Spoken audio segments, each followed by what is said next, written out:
த Raven. இதை எழுதுனது யாரு அப்படின்னா எட்கர் ஆலன் போ. இவர் எப்போ பிறந்திருக்காங்க அப்படின்னா ஜனவரி 19, 1809 பிறந்திருக்காங்க. இவங்க ஒரு American writer, poet, editor, literary critic. இவங்களோட லைஃப் டைம்ல இவங்க 2 அவார்ட்ஸ் வந்து ரிசீவ் பண்ணிருக்காங்க. இந்த போம் த ரேவன் அப்படிங்கிற போம் தான் எட்கர் ஆலன் போ அவங்களுக்கு வந்து வேர்ல்டு வைட் ஃபேமை வந்து வாங்கி தந்திருக்கு. இந்த த ரேவன் அப்படிங்கிற போம் எப்போ பப்ளிஷ் ஆயிருக்கு அப்படின்னா 1845 பப்ளிஷ் ஆயிருக்கு. இந்த போம்ல டோட்டலா 18 ஸ்டான்சஸ் இருக்குது, 108 லைன்ஸ் வந்து இருக்குது. இந்த போமை எட்கர் ஆலன் போ எப்போ எழுதுறாங்க அப்படின்னா அவங்களோட ஒய்ஃப் விர்ஜினியா அப்படிங்கிறவங்க டியூபர்குலோசிஸ்னால ரொம்ப சஃபர் ஆகிட்டு இருக்கிற ஸ்டேஜ்ல இந்த போம் வந்து எழுதியிருக்காங்க. இந்த போம் கோத்திக் லிட்ரேச்சருக்கு ஒரு பெஸ்டான எக்ஸாம்பிள் அப்படின்னு சொல்லலாம். இந்த போமோட சம்மரி பார்க்கலாம்.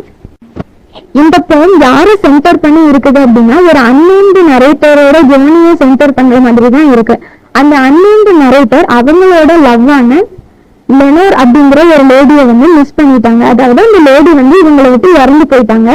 அவங்கள மிஸ் பண்றாரு அவரு. அதுல இருந்து வெளியே வரணும் அப்படிங்கிறதுக்காக புக்ஸ் படிக்கிறது இந்த மாதிரிலாம் அவங்களோட கவனத்தை வந்து திசை திருப்பிட்டே இருக்கிறாங்க. ஒரு டிசம்பர் நைட் அது வந்து ரொம்ப டார்க்கா இருக்குது. அதுல வந்து அவங்களோட சாம்பர்ல உட்கார்ந்து ஒரு ஓல்டான ஒரு புக்கை வந்து படிச்சுட்டு இருக்காங்க.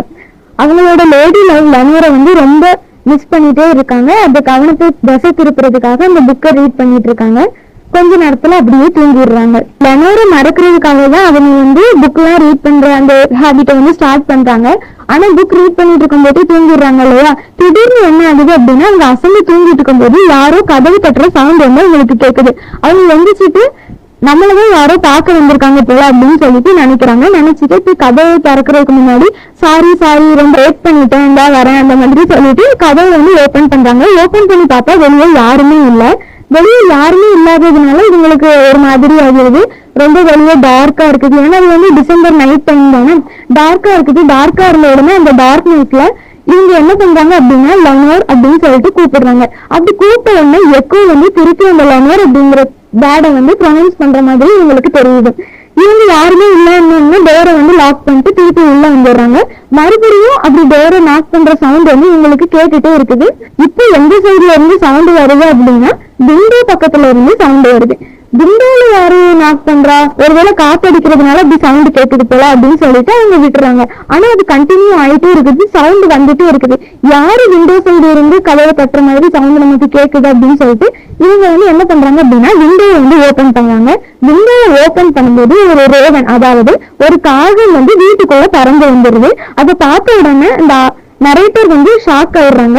அந்த ரேவன் என்ன பண்ணுது அப்படின்னா இவங்க வீட்டுல இந்த சாம்பர் டோருக்கு மேல ஒரு கிரீக் காடஸ் அபேனாவோட ஒரு ஸ்டாச்சு வந்து இருக்குது. அதுக்கு மேல வந்து அந்த ரேவன் வந்து உட்கார்ந்துக்குது. உட்கார்ந்த உடனே அந்த ரேவனை பார்த்துட்டே இருக்காரு. அந்த ரேவன் இவங்களை பார்த்துட்டே இருக்குது. உன்னோட நேம் என்ன அப்படிங்கிற மாதிரி அந்த ரேவன் கிட்ட வந்து கேக்குறாங்க. அது எப்படி கேட்பாங்க அப்படின்னா அந்த ரேவன் அப்படிங்கிறது கிங்டம் ஆஃப் ஹேல் அப்படிங்கிற பிளேஸ்ல இருந்து வந்திருக்கும். சோ இவங்க என்ன கேட்பாங்க அப்படின்னா கிங்டம் ஆஃப் ஹேல்ல உன்னை எல்லாரும் எப்படி கூப்பிடுவாங்க அப்படின்னு சொல்லிட்டு, அதாவது மறைமுகமா நேம கேட்பாங்க. அதுக்கு அந்த ரேவன் என்ன சொல்லும் அப்படின்னா நெவர் மோர் அப்படின்னு சொல்லிட்டு ஆன்சர் பண்ணும். இந்த அண்ணன் நரேட்டர் வந்து தெரியாமலே என்னடா இது வித்தியாசமா இருக்குது அப்படின்னு சொல்லிட்டு ஒரு மாதிரி ரியாக்ஷன் கொடுப்பாங்க. ரியாக்ஷன் கொடுத்துட்டு நெக்ஸ்ட் என்ன கேட்பாங்க அப்படின்னா இவங்களோட லெனோரை வந்து மிஸ் பண்ணிட்டாங்க இல்லையா, ஈடன். அதாவது ஈடன்ங்கிற பிளேஸ் என்னன்னா ஆடம் அண்ட் ஈவ் வந்து அந்த கார்டன்ல தான் இருந்திருப்பாங்க. அந்த பிளேஸ்ல நானும் என்னோட லெனோரும் திருப்பி மீட் பண்ணுவோமா, நாங்க எங்களோட ஹேண்ட்ஸை வந்து ஜாயின் பண்ணுவோமா அப்படின்னு சொல்லிட்டு அந்த ரேவன்ட்ட கேட்பாங்க. அதுக்கும் இந்த ரேவன் என்ன சொல்லும் அப்படின்னா நெவர் மோர் அப்படின்னு சொல்லிட்டு ஆன்சர் பண்ணும். இவருக்கு கஷ்டமா ஆயிரும். சோ இவர் மறுபடியும் என்ன கேட்பாரு அப்படின்னா சரி அப்படி நாங்க 2 பேரும் மீட் பண்ண மாட்டோம் அப்படின்னா ஏஞ்சல்ஸ் வந்து எனக்கு நெப்பந்தி கொடுப்பாங்களா அப்படின்னு சொல்லிட்டு கேட்பாங்க. நெப்பந்தி அப்படின்னா என்னன்னா அதை நம்ம குடிச்சோம் அப்படின்னா யாரு மறக்கணும்னு நினைக்கிறோமோ எதை மறக்கணும்னு நினைக்கிறோமோ அதை மறந்துடுவோம் அப்படின்னு சொல்லிட்டு ஒரு பிலீஃப் இருக்குது. அதனால இந்த அன்நேம்டு நரேட்டர் வந்து அந்த ரேவன் கிட்ட கேக்குறாங்க அந்த நெப்பந்தியை வந்து எனக்கு ஏஞ்சல்ஸ் வந்து தருவாங்களா, நான் வந்து அதை குடிச்சதுக்கு அப்புறம் என்னோட லெனோரை வந்து நான் மறந்துடுவேனா அப்படின்னு சொல்லிட்டு கேக்குறாங்க. கேட்டதுக்கும் அந்த ரேவன் என்ன சொல்லுது அப்படின்னா நெவர் மோர் அப்படின்னு சொல்லிட்டு ரிப்ளை பண்ணுது. உடனே அன்நேம்டு நரேட்டருக்கு கோபம் வந்துருது. உடனே அவர் என்ன சொல்றாரு அப்படின்னா தயவு செஞ்சு என்ன விட்டு நீ போறியா, வீட்டை விட்டு வெளியே போ அப்படிங்கிற மாதிரி சொல்றாரு. சேம்பரை விட்டு சீக்கிரம் போ அப்படின்னு சொல்றதுக்கு அதுக்கும் அந்த ரேவன் வந்து என்ன சொல்லுது அப்படின்னா நெவர் மோர் அப்படின்னு சொல்லுது. இந்த போனோட எண்டிங்ல நிறைய பேர் எப்படி ஃபீல் பண்ண ஆரம்பிச்சிருவாங்கன்னா அவங்களுக்கு வந்து ஹோப்பே இருக்காது, ரொம்ப கஷ்டப்படுவாங்க. முன்னாடி இருந்த மாதிரி, அதாவது லெனர் கூட அவங்க எப்படிலாம் ஹாப்பியா இருந்தாங்களோ அந்த மாதிரி ஒரு சிச்சுவேஷன் வந்து திருப்பி வரப்போறது இல்லை அப்படின்னு சொல்லிட்டு அவங்க முடிவு பண்ற மாதிரி இந்த போம் வந்து எண்ட் ஆகும். இந்த போம்ல என்ன தீம்ஸ் எல்லாம் யூஸ் பண்ணிருக்காங்க அப்படின்னா grief and loss, madness and despair, loneliness, the supernatural, inevitability of death.